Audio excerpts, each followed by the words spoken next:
When I first came here, though, I was real hungry. I was hungry, coming from a different country, from Nicaragua, coming to this beautiful country. I didn't know what to expect, but I know one thing, though, that I was real hungry to be able to play the game that I love to play, which was baseball. I had a lot of experience, though, about pitching because in my country, I was able to pitch against older people. And that, I think, kind of gave me an edge to when I came here and faced a lot of young guys like my age. I was dominated then. That was the result that I dominated then.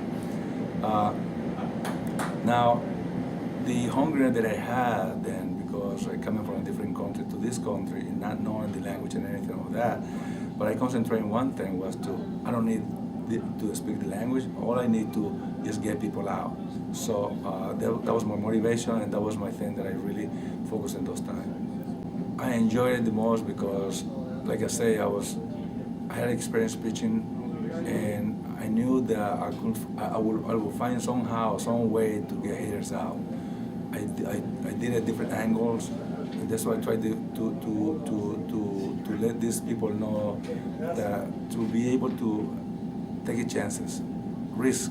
You know, if you don't do that, you never will find, you never learn.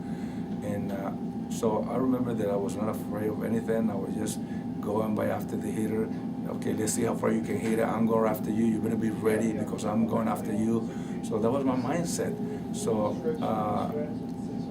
now that when I was here, knowing that I had no other choice because I don't want to go back home like a lot of other players that they've been going back home after they sign. Plus, I had a lot of friends that we had some bet about it because they tell me in 2 weeks you will be back. So I said, well, what do you want to bet? I'll bet you that I'm not coming back. So and that was every year. The first 3 years in the minor league, they tell me that. So I kind of took it like a challenge for me, and I pitch with challenge.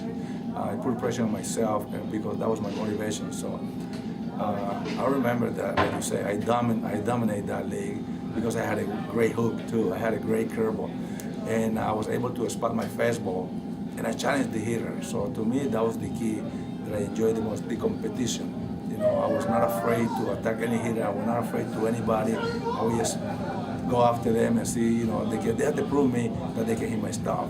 So that was one of the things that I guess I had my age over those times, after those guys are my same age that I had. Well, that was the guy that we went to a school, you know, and we hang around in the neighborhood in my hometown because we hang around, you know, and they were surprised when I signed, so they didn't know what to expect. They never thought I was going to be what I become, but you know, I knew I was the only one that I could make it happen. So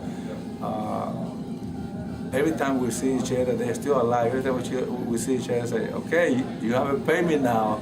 You haven't paid me yet. So, you know, so they still owe me that. But, you know, now we enjoy it every time we see each other. And we look back to that and say, hey, thanks a lot, guys, because if it wasn't for you, that you motivate me then by what we did, I would not be here, you know, talking about what we're doing, what I have done. So, you know, we get together, I buy them, you know, a couple of drinks or food. We go, you know, to a restaurant and have a great time. So that's the thing that I can remember because I think to me that really helped me.